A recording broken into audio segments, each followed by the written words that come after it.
Graça e paz, boa noite, Deus abençoe a todos. Estamos falando sobre o homem abençoado com felicidade, sobre o homem, sobre a mulher verdadeiramente feliz. Estamos meditando nos Salmos de Davi, estamos aqui no Salmo 1º, estamos fazendo uso do livro do Charles Spurgeon, uma compilação de David Fuller. David Fuller é um pastor que ficou muito conhecido por ter compilado, por ter reunido as pregações, o material produzido por Charles Spurgeon.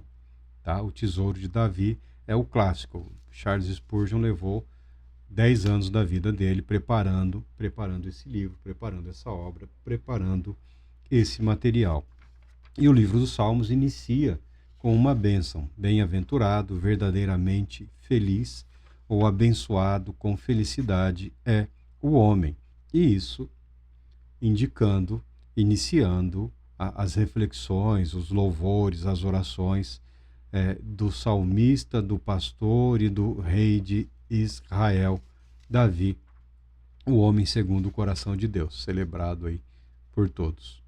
E no segundo versículo, ele diz o seguinte: bem-aventurado o homem, o abençoado com felicidade, é aquele que, ao contrário dos que seguem o conselho dos ímpios, o homem é abençoado com felicidade, ao contrário daqueles que se detêm no caminho dos pecadores, ao contrário daqueles que se assentam, que tem lugar na reunião dos escarnecedores, ao contrário de todos esses, o homem é abençoado por Deus com felicidade, tem o seu prazer na lei do Senhor, tem a sua plena satisfação na lei do Senhor, na lei de Deus, e na sua lei medita de dia e de noite. Nós estamos usando o comentário aqui do Spurgeon e vamos fazer uma citação do Spurgeon aqui. Não tem como não fazê-lo, não tem como não respeitarmos aqui o trabalho do conhecidíssimo pastor Batista. A lei do Senhor é o pão diário do verdadeiro cristão. A lei de Deus, a palavra de Deus, é o pão diário do verdadeiro cristão. Tem um amplo material produzido aqui pelo rei Davi, a própria história, a vida, a trajetória dele é fonte de inspiração para muitas pessoas, quer sejam cristãos, judeus ou não. A história dele, a vida dele é fonte de inspiração, sim. É uma história fantástica, extraordinária, e é uma história extraordinariamente real, aconteceu, ele viveu, ele existiu.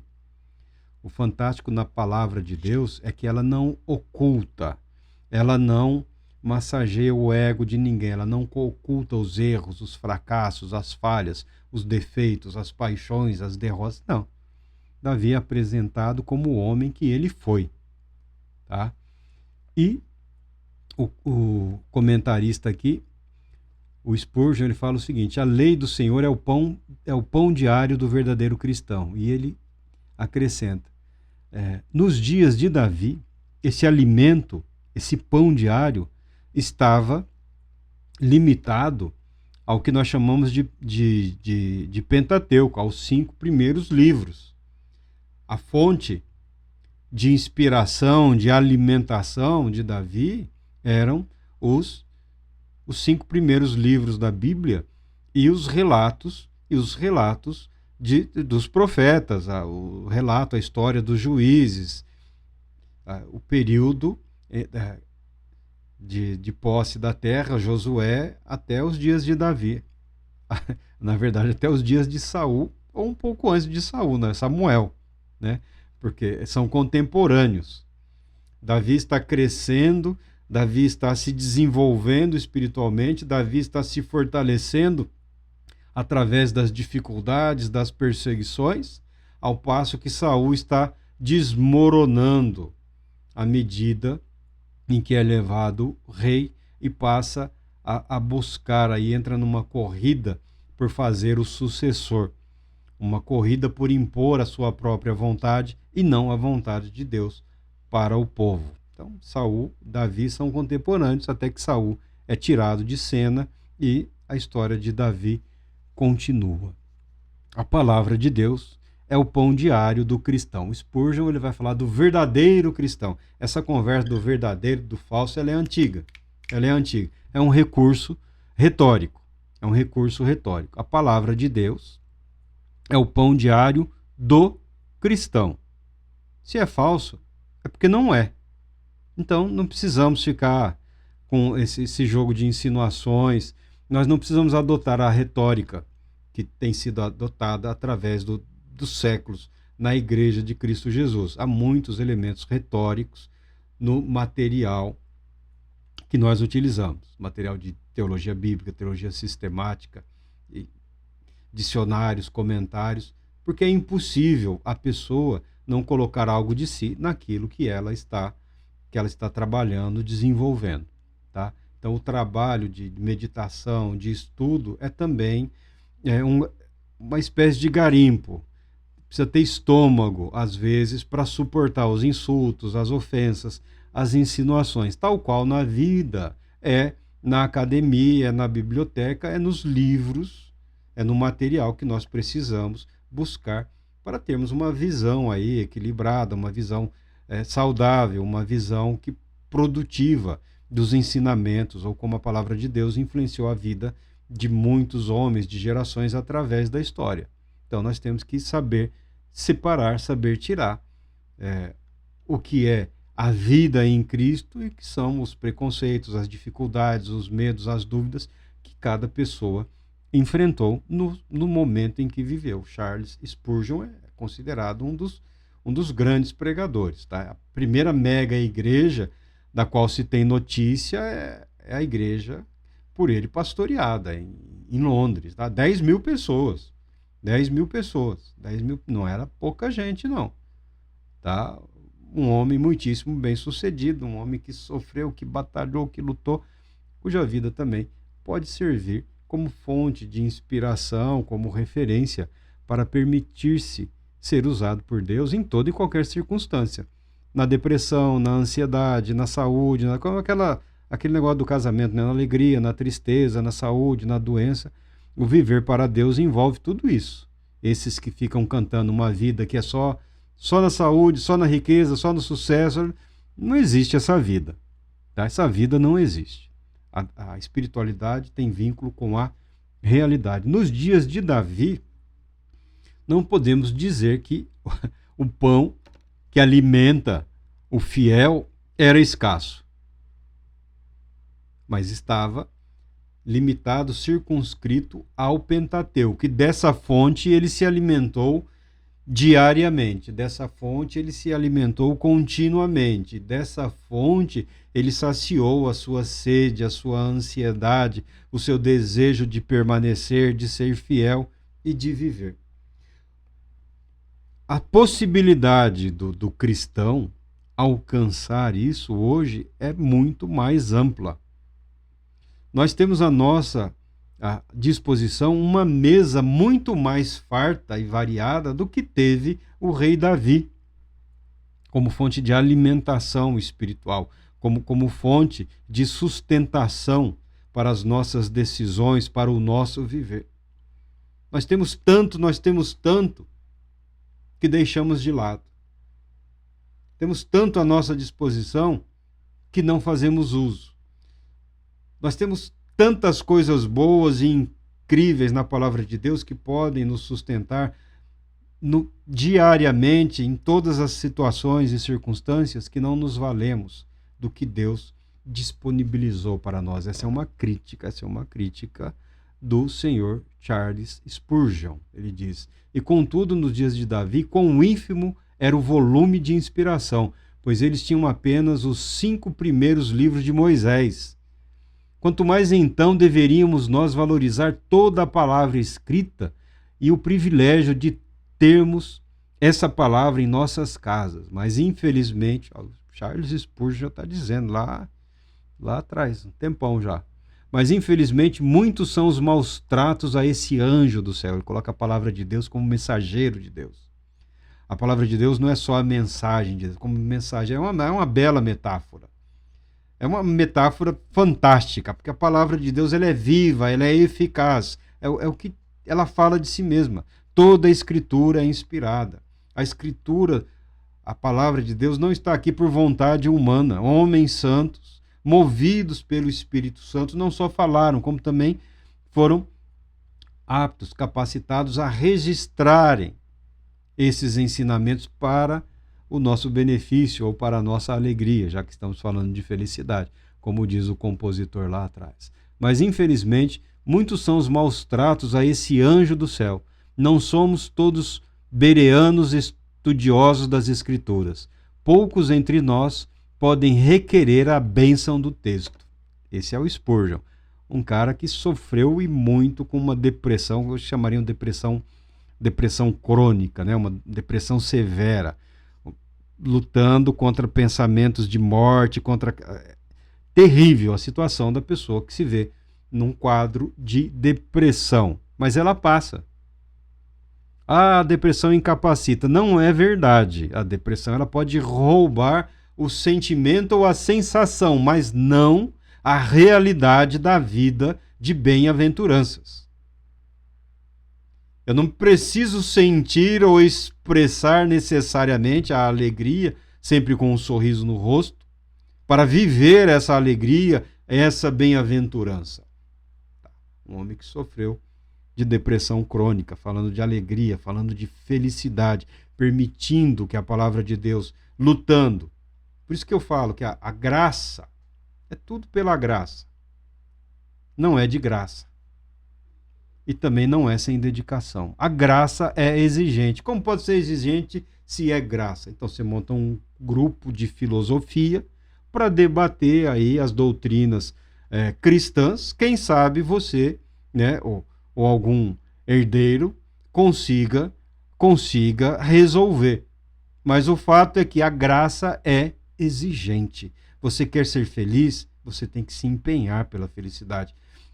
Você quer prosperar, você quer se desenvolver, eu quero ser um mestre da palavra de Deus. Você precisa se dedicar, você precisa estudar, você precisa admitir que outros se dedicaram mais e aprender com esses que se dedicaram. É preciso desenvolver, como alguns falariam às vezes, um estômago de avestruz, como outros aceitaram. Traduz do latim para mim, pelo amor de Deus, esse livro aí, que eu vou lecionar tal matéria a partir desse ano, e o material daquele cidadão é muito bom. Faz um favor para mim, traduz aí um capítulo aí por mês, por semana, para que os alunos possam ter acesso. Aí você vai pegar o material que o cara traduziu, repleto de ataques, de insultos, repleto de ofensas a quem não partilhava das convicções dele. Mas o cara era muito bom. O cara se dedicou muito. Se ele não permitiu que a palavra de Deus, se ele não permitiu que o evangelho de Cristo Jesus moldasse o caráter dele em conformidade com a vontade de Deus, foi problema dele. Agora, a sabedoria que Deus concedeu àquele indivíduo, não vou jogar fora porque o sujeito era um racista, preconceituoso, cheio de... Problema dele. Problema dele. Porque todos somos conduzidos a esse momento na vida. Uma época eu procurei entender, mas como é que o cristão pode ser racista? Como é que o cristão pode ser tão cheio de ódio? Como é que os cristãos foram nazistas? Como é que os cristãos foram fascistas? Como é que os cristãos se deixaram levar pelos integralistas? No Brasil era o integralismo, é a versão tupiniquim, a versão brasileira aí do fascismo, do nazismo europeu. Como? Por quê? Porque a formação do caráter cristão, o modo pelo qual o Espírito Santo, o Espírito de Deus molda o nosso caráter à semelhança de Cristo, invariavelmente conduz indivíduos, igrejas, denominações, povos e nações a momentos críticos, a momentos de decisão, a momentos em que a pessoa é confrontada com os seus ódios, com seus preconceitos, com seus medos, com seus temores, com as suas paixões, com as suas revoltas. E nesses momentos, a pessoa precisa tomar uma decisão. Decidir-se por tudo aquilo que Deus está colocando na vida dela, por toda aquela oportunidade, possibilidade de agradar a Deus, ou ficar onde está, viver o seu caminho. Infelizmente, muitos não deram um passo adiante. Eu vou ficar com o meu ódio, o ódio é meu, ganhei esse ódio do meu avô, esse ódio é de família. Esse ódio é de família. Não, mas eu vou ficar com esse preconceito aí, porque nós lucramos com isso, deu dinheiro, como é que agora eu vou dizer que não faz sentido? Tem quem decidiu assim. Você pode ver na vida dos apóstolos. Eles aprenderam com Cristo Jesus, eles viveram com Cristo Jesus, eles foram batizados com o Espírito Santo, eles receberam poder, autoridade, unção, graça, manifestações do Espírito de Deus na vida e no ministério deles, e foram levados a situações em que eles tiveram que decidir. Pedro deu ouvidos a uma visão. Deus concedeu a ele uma visão para que ele pudesse acompanhar um grupo de homens que foram chamá-lo para que ele pregasse o evangelho de Jesus Cristo para um homem piedoso que não era judeu. Porque a formação religiosa e cultural, o ambiente político, social, cultural dele, era um ambiente de ódio. Eles nos odeiam, então eu também odeio de volta. Se não entrava, não ia na casa de alguém que não fosse judeu, não pregava nas sinagogas. Mas não ia. Não ia. Um não judeu era como se fosse um porco, em forma de homem. Tá? Mas quando confrontado, ele reconheceu. Falou, não. Eu estou vivendo errado. Eu aprendi a odiar com aqueles que me odeiam. E Jesus, o Mestre, nos ensinou que nós devemos pagar o mal com o bem. Então, Pedro foi, conduzido pelo Espírito, uma revelação. Deus teve que descortinar a mente dele para ele. Porque a sensação dele é estar em meio a seres, criaturas imundas, como se ele tivesse uma coisa abominável. E ele foi. Ele superou o ódio, ele superou o preconceito, ele teve muitas dificuldades. Paulo também. Não pense que o apóstolo Paulo era essa criaturinha, assim, você não judeu, eu te amo. Não tem essa visão tosca, romanceada da realidade. Ele decidiu, eu vou viver para ti, ó Deus, ó meu Senhor e Cristo. E viveu. Sofreu. Apanhou. Mas viveu. Então a graça, ela é exigente. Pela graça nós somos salvos mediante a fé. Mas a graça exige de nós tudo que ela se dispõe a realizar nas nossas vidas. Esse é o fracasso do cristão. Isso eu quero. Mas isso eu não quero. Isso eu quero se for do meu jeito. Do seu jeito, ó Deus, não. Pode ter sido com os apóstolos, pode ter sido com os profetas, pode ter sido com todos os santos registrados na tua palavra, mas eu quero personalizado. Não existe esse evangelho. Não existe. É o mesmo evangelho, é o mesmo Deus, é o mesmo Cristo. Também seremos, nas nossas vidas, conduzidos para os nossos desertos. Teremos que enfrentar, em algum momento, os nossos demônios. Não é a linguagem mais elegante, mas é a verdade. Não estou falando do demônio lá, que eu estou falando daqueles que habitam nas nossas mentes, nas nossas consciências, que são resultado da nossa formação, da nossa educação, das nossas decisões, do nosso viver. Esses terão que serem enfrentados. Mais cedo ou mais tarde. O quanto mais cedo, melhor. Ah, mas eu não consigo. Como diz o outro lá, tenta de novo. Senhor, vamos mais uma vez? Se o Senhor não desistir de mim, eu não desistirei do Senhor. Tá? Bem-aventurado com felicidade é esse homem, é esse indivíduo. E está aqui o conselho do Charles Spurgeon. Nós temos um banquete para alimentar a nossa alma, o nosso espírito diariamente. Com 5 livros, Davi foi Davi. Nós temos dezenas de livros. Nós temos a palavra de Deus explicando a palavra de Deus. Fonte de alimentação, meditação diária, fonte de alegria e paz. Deus Todo-Poderoso te abençoe, te proteja e te conceda paz, muita paz.